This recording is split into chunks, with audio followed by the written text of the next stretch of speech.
Registered representatives offer securities through Securities America, Inc., member FINRA SIPC. Financial advisors offer advisory services through Securities America Advisors, Inc. Forest Hills Financial, Inc. and Securities America are separate entities.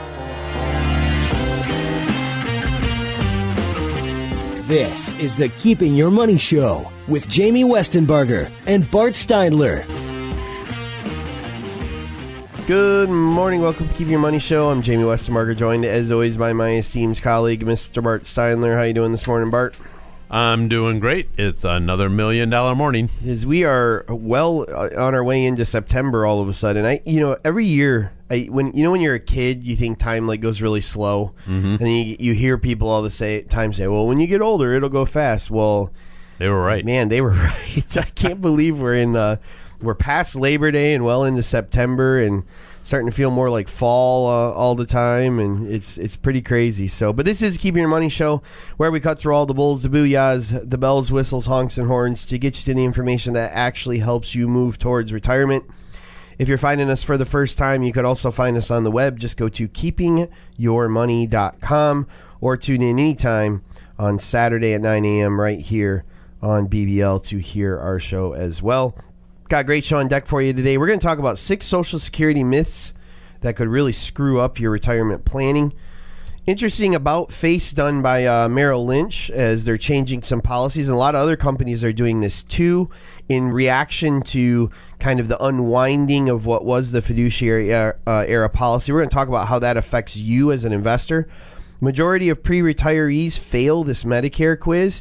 I want to talk about Medicare because we are consistently finding a lot of people don't really understand Medicare, and some bad decisions when it comes to the time for Medicare can have really lifelong implications for you as far as cost. And then 5 financial habits you need to change right away in order to be successful in your future. If you miss any part of the show, you can find it on all of our podcast partners. Just go to iTunes, Google Play Music, SoundCloud, YouTube, or Stitcher and search for The Keeping Your Money Show. And of course, you can always find us on Facebook. Just go to facebook.com/keepingyourmoney. Before we kick off into it, though, Bart, I do want to give a big thanks to our friend over at The Huge Show, Bill Simonson, for having me on this last week to talk about football. I hope I added something to the conversation with my, what I think is vast knowledge. But for a guy that does it, 4 hours a day, every day of the week, he clearly knows a few things more than I do. Yeah, he's an entertaining show. I love when I'm leaving the office and doing the drive home. I put on 107.3 and I listen to the Huge Show and get a lot of good insight on the sports, the local teams, the college teams, the pro teams, and very entertaining show. And the guy is very capable of taking a verbal punch to the face.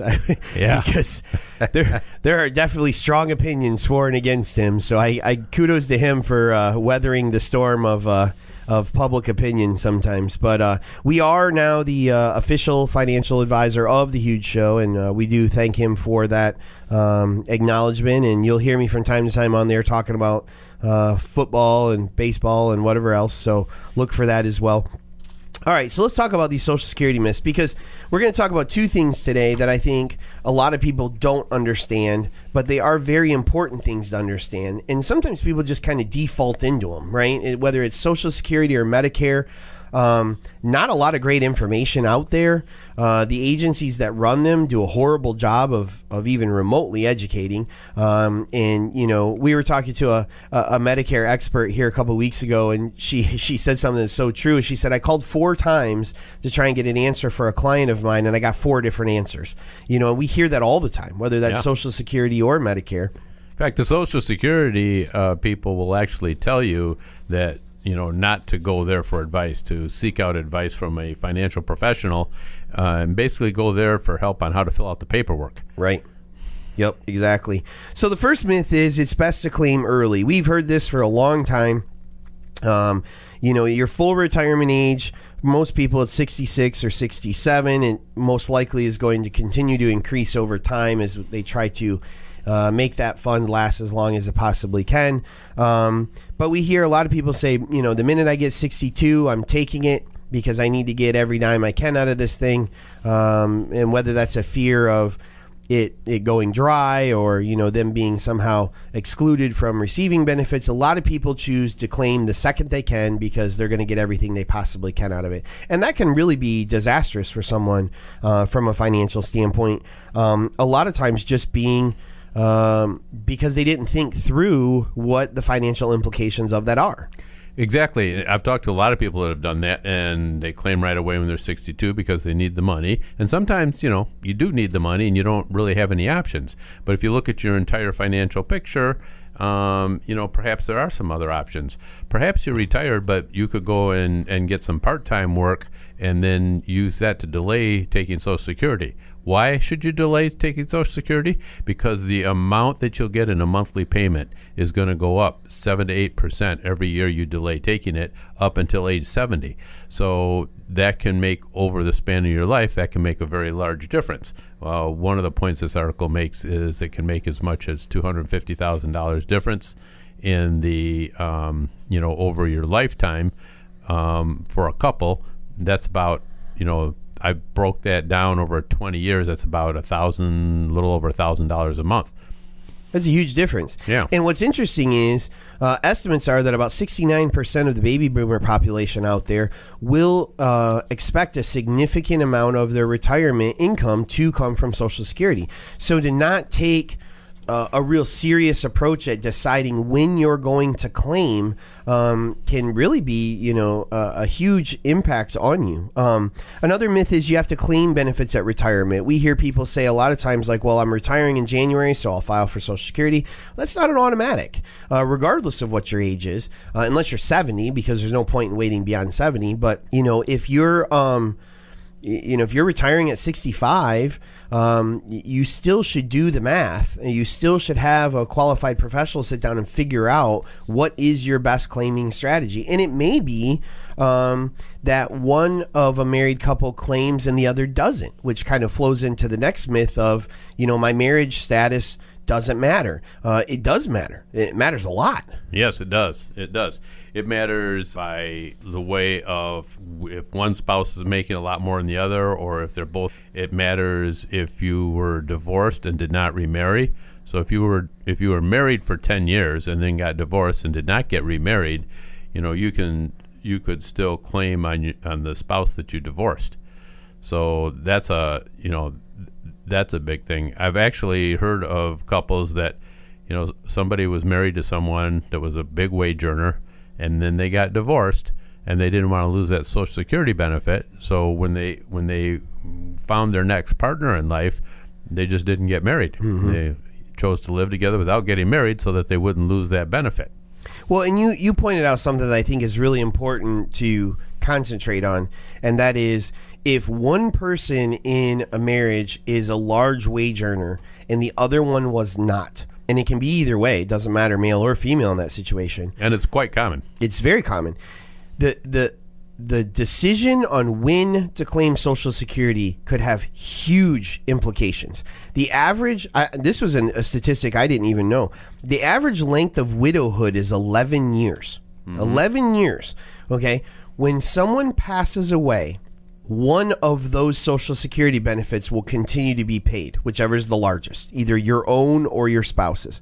If your spouse claimed early, you are stuck getting that amount yourself.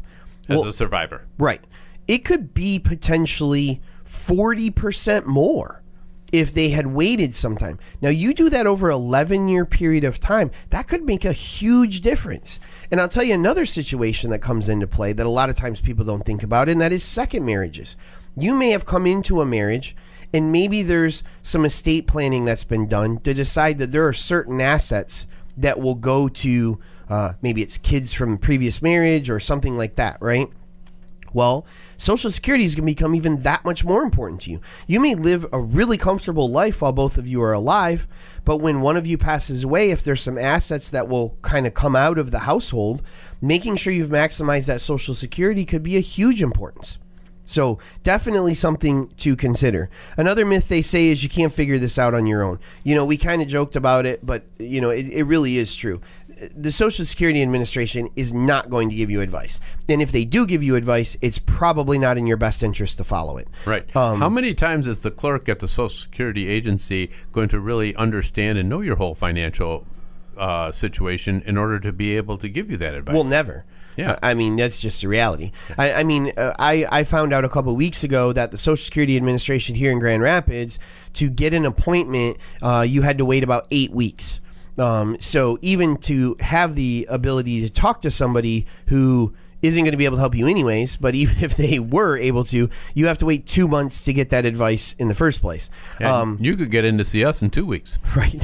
Well, and think about the story that we highlighted here about a year ago, where the Social Security Administration was actually backdating benefits because the clerks thought they were benefiting the client by getting them this big chunk of money, but in reality, they were diminishing their future returns, their future benefits for the rest of their life. And the clerks were like, "Oh, I thought I was helping them." Like, right. They literally didn't even understand their own product enough to know that they were actually hurting those people. There is another myth, and that is that you can't change your mind. And I think this is really important when something dramatically changes. So, for instance, you decide that you want to start claiming Social Security, and maybe you've decided to claim early. Maybe you've claimed at 64 because there was an unfortunate unemployment situation you weren't prepared for, or whatever happens, right?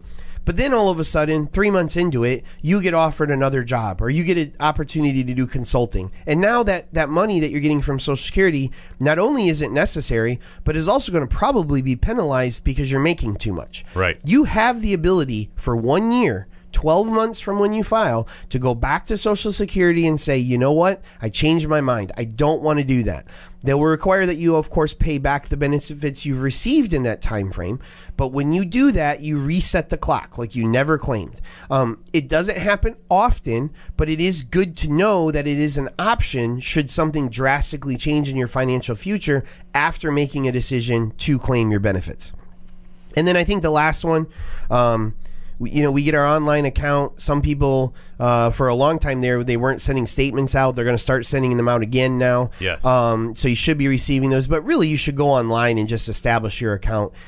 The myth is that Social Security records are always accurate. There are many times they aren't accurate. It is really important to look at those and make sure that those earning numbers match up with what you know your earnings have been. Because one error in 1 year could make a huge difference in what your projected benefit is. Especially if it's one of your higher earning years. Absolutely. Somebody hits a wrong keystroke and then all of a sudden your Social Security benefit is reduced because you didn't check to see if the numbers are right. And it can happen for a number of reasons. Your employer may not have sent in the proper paperwork to show that you paid into Social Security.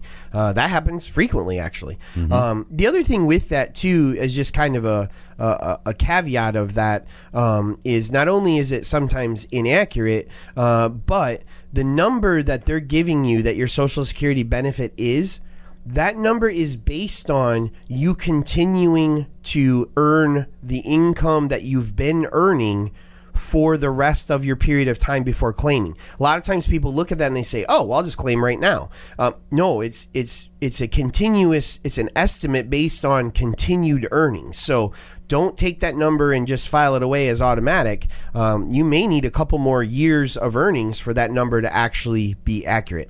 All right, coming up, we're going to talk about a change at Merrill Lynch and some other companies that are making some changes in their accounts in reflection of the fiduciary policy that has kind of gone away. We're going to talk about how that can affect you and your investments right here on the Keeping Your Money Show.